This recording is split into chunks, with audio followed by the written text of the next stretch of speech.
ये वक्त होता है सन 2169 का, यानी कि आज से लगभग 150 साल बाद की कहानी। ये वो वक्त है जब पूरी दुनिया की करेंसी एक ही है और वो है टाइम। अब कहानी शुरू होती है एक इंसान से जिसका नाम है विल, और वो गेटो शहर में रहता है। इस शहर के लोग बहुत गरीब हैं। इन सब के पास ज्यादा से ज्यादा 24 घंटों का टाइम ही होता है। इन सबको रोज काम करके टाइम खरीदना पड़ता है, नहीं तो इनकी जिंदगी खत्म हो जाएगी। यहाँ पर विल की मॉम को भी दिखाया जाता है जिसका आज 50वां बर्थडे है। लेकिन विल और उसकी मॉम एक ही एज के दिखते हैं, क्योंकि इस दुनिया में जेनेटिकली 25 साल के बाद एज बढ़ना बंद हो जाती है। वो बस एक दूसरे को टाइम देते हैं या टाइम कमाते हैं। विल की मॉम विल को कहती है कि मैं अपने पोतों को देखना चाहती हूँ, तुम किसी लड़की को डेट क्यों नहीं करते। विल कहता है कि इन सब चीजों के लिए टाइम किसके पास है, और वो काम पर चला जाता है, क्योंकि अगर उसने काम नहीं किया तो वो टाइम नहीं कमा पाएगा, और अगर उनका टाइम 0 हो गया तो उनकी मृत्यु हो जाएगी। विल अपने काम पर जा रहा होता है और उसकी मॉम उसे 30 मिनट्स देती है। वो कहती है कि अच्छे से लंच कर लेना। साथ ही उसकी मॉम ये भी कहती है कि मुझे काम है, इसीलिए आज रात को मैं नहीं आऊंगी, तुम मुझे कल बस स्टॉप पर मिलना। विल कहता है ठीक है, कल मैं आपको बस स्टॉप पर मिलूंगा। जब आप वापस आओगे तब हम आपका बर्थडे सेलिब्रेट करेंगे। और इसके बाद विल अपने काम पर चला जाता है। वो डेटन नाम की एक कंपनी का वर्कर है, और जब वो लंच टाइम में कुछ खाने के लिए जाता है तो वो देखता है कि चीजों के दाम बढ़ चुके हैं। जहाँ पहले कॉफी 3 मिनट में मिलती थी, अब उसका दाम 4 मिनट हो चुका है।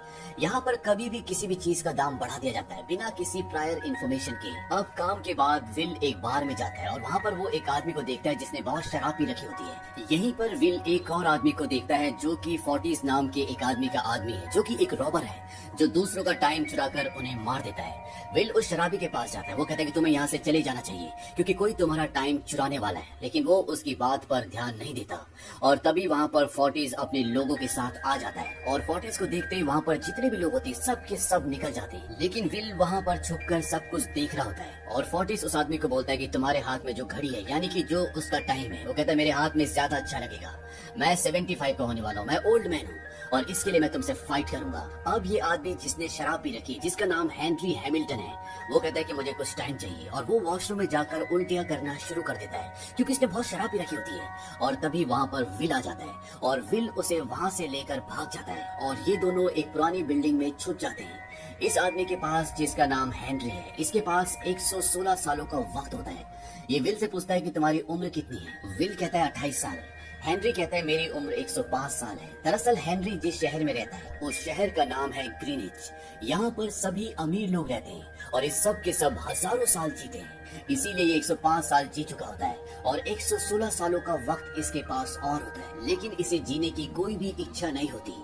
वो विल को बताता है कि तुम्हें पता है कि हर रोज टैक्सेस और चीजों के दाम क्यों बढ़ते हैं, ताकि यहाँ पर लोग मर सकें और जो ग्रीनिच के लोग हैं वो अमर हो जाए। और हेनरी इस पूरे सिस्टम से परेशान होता है, क्योंकि कहीं ना कहीं जो टाइम उसके पास होता है वो किसी न किसी की मौत से खरीदा हुआ होता है। वो विल से पूछता है कि जितना टाइम मेरे पास है, अगर तुम्हारे पास हो तो तुम क्या करोगे। विल कहता है कि मैं बार बार अपनी घड़ी को देखना बंद कर दूंगा, क्योंकि विल के पास मात्र 18 घंटे होते हैं। वो सोने से पहले, सोने के बाद, खाने के बाद हर वक्त अपनी घड़ी को देखता है। वो ये देखता है कि वो कितने घंटे और जिंदा रह सकता है, उसे कितनी जल्दी टाइम कमाना पड़ेगा। अब ये रात को दोनों वहीं पर सो जाते हैं, और सुबह जब हेनरी उठता है तो वो देखता है कि विल सो रहा है, और उसके पास जितना भी टाइम होता है वो सारा का सारा टाइम विल को ट्रांसफर कर देता है, और अपने पास कुछ ही मिनट्स बचाता है और एक ब्रिज के ऊपर जाकर बैठ जाता है। विल जब उठता है और अपनी घड़ी देखता है तो वो देखता है कि उसे सारा टाइम वो मिल चुका है जो हेनरी के पास था, और वो समझ जाता है कि हेनरी की जिंदगी अब खत्म होने वाली है। वो चारों तरफ देखता है और विल उसे दिख जाता है। वो भागता हुआ उसकी ओर जाता है, लेकिन इससे पहले कि वो उस तक पहुंचता, उसे टाइम ट्रांसफर करता, उसका टाइम खत्म हो जाता है, और इस तरह से हेनरी की जिंदगी खत्म हो जाती है। लेकिन अब विल के पास 116 सालों का टाइम है, यानी कि वो 116 सालों तक जिंदा रह सकता है। यानी कि विल अमीर हो चुका है, और वो उस शहर में भी घर ले सकता है जिसका नाम है ग्रीनिच, जहाँ पर सभी अमीर लोग रहते हैं जिनके पास बहुत सारा वक्त है। विल अपनी मॉम को लेने के लिए जाता है, जैसा कि उसकी मॉम ने उसे कहा था। वहीं दूसरी तरफ ये दिखाया जाता है कि विल की मॉम सारे बिल्स पे करने के बाद बस पर चढ़ती है, और जब वो टिकट लेने के लिए अपना हाथ टाइम मशीन के अंदर डालती है तो ड्राइवर कहता है कि 2 घंटे। विल की मॉम ये बात सुनकर शॉक्ड हो जाती है, क्योंकि कल तक ये टिकट 1 घंटे के बदले मिलता था, और विल की मॉम के पास सिर्फ 1.5 घंटे होते हैं। वो कहती है कि मेरा बेटा बस स्टॉप पे मिलेगा, वहाँ पर मैं तुम्हें बाकी का टाइम दे दूंगी। लेकिन ड्राइवर उसकी बात नहीं मानता। वो कहता है कि ये पॉलिसी है। विल की मॉम बस में बैठे सभी लोगों की तरफ देखती है, लेकिन कोई भी उसकी मदद नहीं करना चाहता। ड्राइवर कहता है कि तुम्हें पैदल जाना चाहिए। विल की मॉम कहती है कि मेरा घर यहाँ से 2 घंटे दूर है और उसके पास 1.5 घंटे बचे होते हैं। ड्राइवर कहता है तब तो तुम्हें भागना चाहिए। और अब विल की मॉम पैदल ही अपने घर की तरफ भागना शुरू करती है ताकि वो विल से वहाँ पर मिल सके और उससे टाइम ले सके। यहाँ पर विल की मॉम कई लोगों से लिफ्ट और मदद मांगने की कोशिश करती है, लेकिन उसकी मदद कोई भी नहीं करता। वहीं दूसरी तरफ विल अपनी मॉम का बस स्टॉप पर फूलों का बुके लेकर इंतजार कर रहा होता है, क्योंकि आज उसे अपनी मॉम का बर्थडे सेलिब्रेट करना है। लेकिन वो देखता है कि उसकी मॉम बस में नहीं है और वो समझ जाता है कुछ तो गड़बड़ है और वो भी उस तरफ भागना शुरू कर देता है जिस तरफ से उसकी मॉम को आना है। और तभी वो अपनी मॉम को देख लेता है, उसकी मॉम भागती हुई उसकी तरफ आ रही होती है और विल समझ जाता है कि उसकी मॉम का टाइम खत्म होने वाला है। वो अपना हाथ आगे बढ़ाकर अपनी मॉम की तरफ भागता है ताकि वो उसे टाइम दे सके, लेकिन जैसे ही उसकी मॉम उस तक पहुंचती है उनका टाइम खत्म हो जाता है और इस तरह से विल की मॉम की मृत्यु हो जाती है। इस बात से विल को बहुत दुख होता है। इसके बाद विल ग्रीनिच चला जाता है, उस शहर में जहाँ पर सभी अमीर लोग रहते हैं जिनके पास हजारों साल की जिंदगी है। वहाँ पर वो एक होटल में कमरा लेता है जिसके लिए उसे 2 महीने देने पड़ते हैं, खाने के लिए उसे 1 हफ्ता देना पड़ता है, यानी कि यहाँ पर हर एक चीज बहुत ज्यादा महंगी है। जहाँ विल के शहर में सिर्फ लोगों के पास 24 घंटों की जिंदगी थी, यहाँ पर लोगों के पास कई साल है। विल यहाँ पर एक कसिनो में भी जाता है जिसकी एंट्री के लिए उसे 1 साल देना पड़ता है, क्योंकि वो वहाँ का मेंबर नहीं होता। और वहाँ पर वो पोकर खेलता है। जिस आदमी के साथ वो पोकर खेलता है उसका नाम फिलिप होता है। इसकी उम्र 85 साल है। ये ग्रीनिच में लोगों को टाइम लोन पर देता है। इसकी एक बेटी भी होती है जिसका नाम साल्विया है। साल्विया भी वहीं पर बैठी होती है और जब विल और फिलिप के बीच में गेम चल रही होती है तो विल अपनी जिंदगी के सारे साल वहाँ पर लगा देता है। उसके पास कुछ ही सेकंड्स बचते हैं, लेकिन इससे पहले कि उसका टाइम आउट होता वो मरता, विल इस गेम को जीत जाता है और इस गेम में वो पहले से भी 10 गुना सालों को जीत जाता है। विल ने इतना बड़ा रिस्क इसलिए भी लिया होता है क्योंकि उसे पता था कि उसके पत्ते बहुत स्ट्रांग हैं। साल्विया विल को उसके घर पर होने वाली पार्टी में इनवाइट करती है जो कि अगले दिन है। विल कहता है कि मैं जरूर आऊंगा। वहीं दूसरी तरफ ये दिखाया जाता है कि वो आदमी जिसने विल को 116 सालों की जिंदगी दी थी, जो पुल से नीचे गिर के मरा था, वहाँ पर कीपर्स आते हैं। कीपर्स यानी कि इस वक्त की पुलिस, और वो सीसीटीवी कैमरे में विल को भी देख लेते हैं। और इन कीपर्स को पता होता है कि ये जो आदमी यहाँ पर मरा है ये ग्रीनिच का है और इसके पास 100 से ज्यादा साल है। और अब इन्हें ये लगता है कि विल ने इसे मारा है, इसके सालों को चुराया है और वो विल की तलाश में होते हैं। वहीं विल अगले दिन साल्विया की पार्टी में जाता है जहाँ पर वो दोनों डांस भी करते हैं। वो आपस में बहुत घुल मिल जाते हैं और तभी वहाँ पर टाइम कीपर रेमंड आ जाता है और वो विल को पकड़कर ऊपर कमरे में ले जाता है। वो उससे पूछताछ करता है। वो कहता है कि तुम यहाँ पर क्या कर रहे हो। विल उससे बताता है कि मैं यहाँ पर लीगल तरीके से आया हूँ, यानी कि उसने हर चीज के लिए हर जगह पे किया है। और जब रेमंड उसकी कलाई में टाइम देखता है तो 1000 साल से भी ज्यादा होते हैं। विल उसे कहता है कि मैंने पोकर की बाजी में जीते। रेमंड उससे पूछता है सारा टाइम। विल कहता है कि नहीं, हेनरी हैमिल्टन नाम के एक आदमी ने मुझे 116 साल गिफ्ट किए। लेकिन रेमंड उसकी बातों पर विश्वास नहीं करता और उसके पास जितना भी टाइम होता है वो उससे सारा टाइम वापस ले लेता है। वो उसे कैप्सूल में डाल देता है और अब विल के पास सिर्फ 2 घंटे बचते हैं। लेकिन इससे पहले कि ये पुलिस वाले जिन्हें कीपर्स कहा जाता है वो विल को यहाँ से गैटो वापस ले जाते हैं उसके शहर में, वो साल्विया को गन पॉइंट पे ले लेता है और यहाँ से एक गाड़ी में निकल जाता है। हालांकि रेमंड उसका पीछा भी करता है लेकिन वो उसे चकमा देकर निकल जाता है। अब विल का टाइम खत्म हो रहा होता है और वो साल्विया से कहता है कि मेरा टाइम खत्म हो रहा है, मुझे 1 घंटे की जरूरत है। लेकिन साल्विया उसे टाइम ट्रांसफर करने से मना कर देती है। वो कहती है कि तुमने हेनरी हैमिल्टन का खून किया है, मुझे मेरे घर वापस भेज दो। विल कहता है कि मैं ऐसा नहीं कर सकता क्योंकि तुम्हारी वजह से मैं जिंदा हूँ। अगर मैंने तुम्हें छोड़ दिया तो वो लोग मुझे मार देंगे।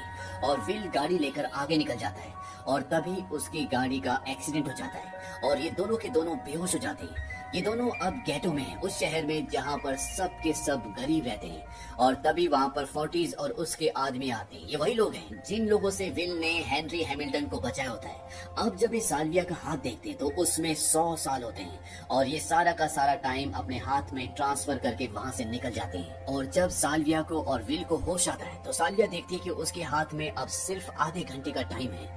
विल उसे कहता है कि अब शेयरिंग के बारे में क्या आइडिया है, क्योंकि उसने विल को टाइम नहीं दिया था।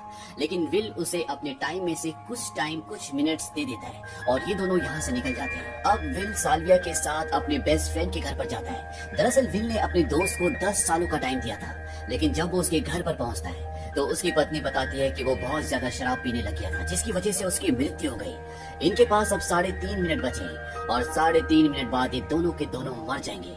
लेकिन साल्विया के पास बहुत एक्सपेंसिव ईयर रिंग्स होते हैं जिन्हें बेचकर इन्हें 2 दिन का वक्त, 2 दिन का टाइम और मिल जाता है। और इसके बाद विल साल्विया के फादर को कॉल करता है और वो कहता है कि अगर तुम्हें अपनी बेटी वापस चाहिए तो मुझे 1000 सालों का टाइम देना होगा। वहाँ पर टाइम कीपर रेमंड भी होता है और रेमंड विल से बात करता है। विल कहता है कि मुझे साल्विया के बदले 1000 सालों का टाइम चाहिए। रेमंड कहता है कि अगर तुम्हें टाइम मिल भी गया तो तुम उसे यूज नहीं कर पाओगे, यानी कि रेमंड उसे मार देगा।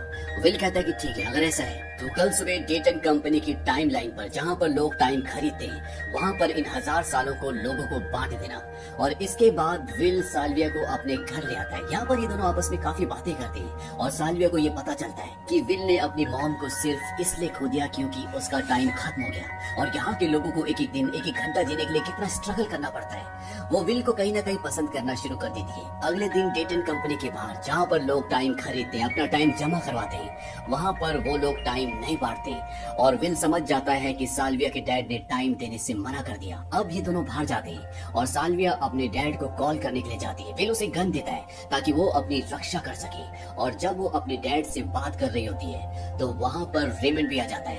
विल रेमंड को नहीं देखता क्योंकि वो बैठा हुआ होता है और इससे पहले कि रेमंड उसे गोली मारता या पकड़ता, साल्विया उसके उस हाथ पर गोली मारती है जिस पर गन होती है। विल रेमंड को गन पॉइंट पे ले लेता है और वो देखता है कि उसका टाइम भी खत्म होने वाला है। हालांकि वो कभी भी दोबारा टाइम ले सकता है, लेकिन ये उसकी गाड़ी लेकर जा रहे होते हैं, इसीलिए विल उसे थोड़ा सा टाइम दे देता है ताकि उसका टाइम खत्म ना हो, वो मरे नहीं। विल कहता है कि ये मेरी तरफ से गिफ्ट है और ये दोनों उसकी गाड़ी लेकर यहाँ से निकल जाते हैं। और अब टाइम कीपर्स की नजरों में साल्विया भी एक गुनहगार है, उसके खिलाफ वारंट निकल जाता है। लेकिन साल्विया के डैड इस केस को दबाने के लिए रेमंड को रिश्वत देना चाहते हैं। वो कहते हैं कि तुम मेरी जिंदगी से कितने साल लेना चाहते हो। रेमंड कहता है कि अगर तुम अपनी पूरी जिंदगी भी दे दोगे तब भी मैं इस केस को नहीं दबाऊंगा, और ये कहकर वो वहाँ से चला जाता है। वहीं दूसरी तरफ ये दिखाया जाता है कि विल को और साल्विया को एक दूसरे से प्यार हो चुका है और साल्विया समझ जाती है कि यहाँ के लोगों के साथ गलत हो रहा है। यहीं पर साल्विया के डैड की कंपनी होती है जो लोगों को टाइम लोन पर देती है और साल्विया प्लान बनाती है कि हम वहाँ से सारे टाइम कैप्सूल्स चुरा लेंगे। और अगली सुबह ये दोनों के दोनों वहाँ पर अंदर चले जाते हैं और बहुत सारे टाइम कैप्सूल्स वहाँ से ब्रीफकेस में डालकर निकल जाते हैं। और वहाँ पर जो बाहर लोग होते हैं, साल्विया उन्हें कहते हैं कि यहाँ से कोई भी कितना भी टाइम ले सकता है। और इसके बाद वहाँ पर जितने भी लोग होते हैं वहाँ से सब के सब टाइम कैप्सूल्स उठा लेते हैं। और अब यहाँ पर कई लोगों के पास कई सालों की जिंदगी है और विल और साल्विया यहाँ से निकल जाते हैं। इनके पास कई सारे टाइम कैप्सूल्स हैं और विल ये टाइम कैप्सूल्स अधिकतर लोगों को बांट देता है जिन्हें इस टाइम की जरूरत होती है। और ये दोनों एक होटल के अंदर चले जाते हैं। वहीं दूसरी तरफ ये दिखाया जाता है कि अब विल और साल्विया के ऊपर 10 सालों का इनाम है, यानी कि जो भी इनका पता बताएगा उसे 10 साल की जिंदगी मिलेगी। वही शहर में ये दिखाया जाता है कि फोर्टीज और उसका गैंग शहर में लोगों से उनका टाइम छीन रहे होते हैं। ये वो लोग हैं जिन्होंने साल्विया के हाथ से उसकी 100 साल की जिंदगी छीन ली थी। ये वही लोग हैं जो हैमिल्टन से उसके 116 सालों की जिंदगी छीनना चाहते थे, जिस आदमी को विल ने बचाया था। और अब इन लोगों को ये पता चल जाता है कि विल और साल्विया कहाँ पर छुपे हुए हैं और ये अपने गैंग के साथ वहाँ पर पहुँच जाता है। और यहाँ पे 40 साल्विया को थैंक्स बोलता है, कहता है कि तुम्हारे 100 साल मैंने लिए थे। और अब इन्हें पता है कि 40 ही वो चोर है जिसने साल्विया की 100 सालों की जिंदगी उसके हाथ से ले ली थी।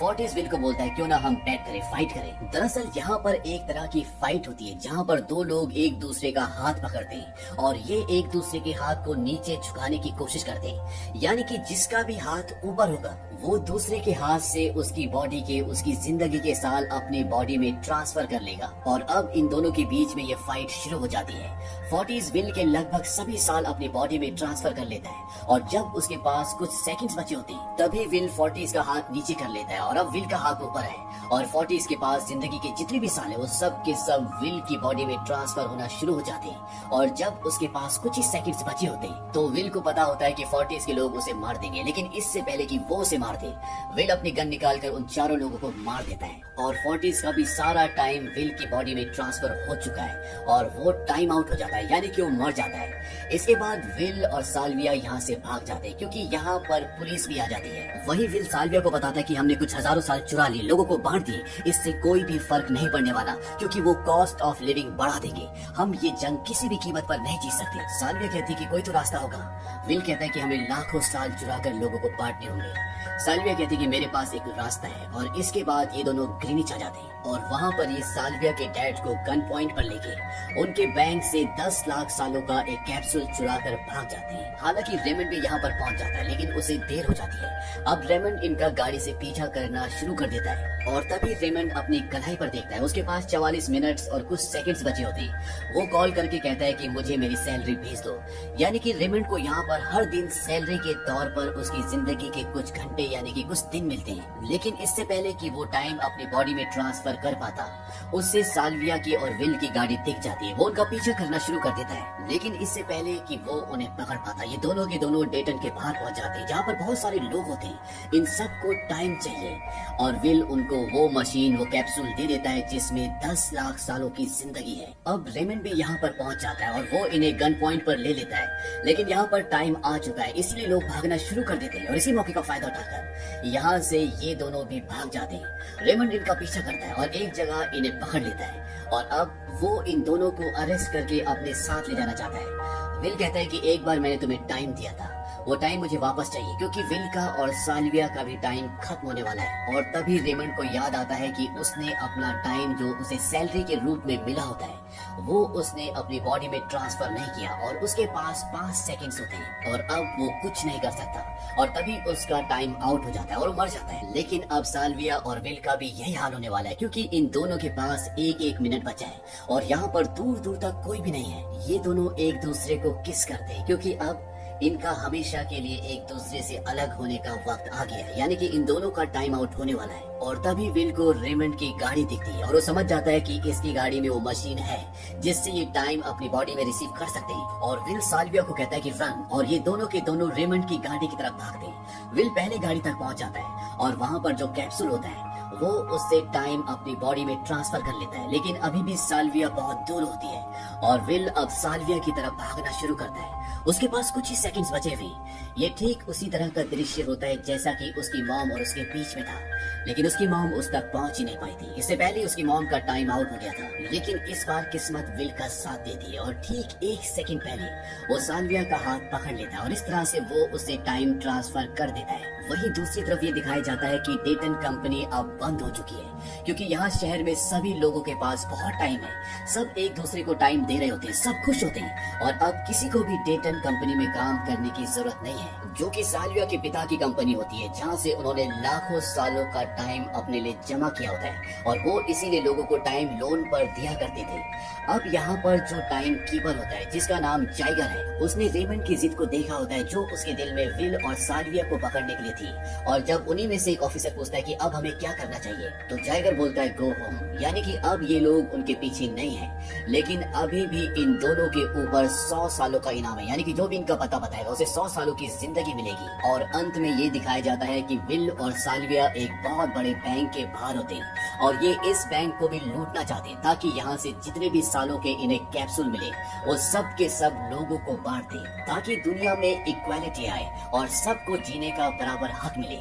दरअसल साल्विया को यह एहसास हो गया था कि वो जो जिंदगी जी रही है उसकी जिंदगी का हर एक दिन किसी की मौत का कारण है, इसीलिए वो अपने पिता के खिलाफ हो जाती है और लोगों की मदद करने का फैसला करती है। तो ये थी पूरी कहानी इन टाइम की।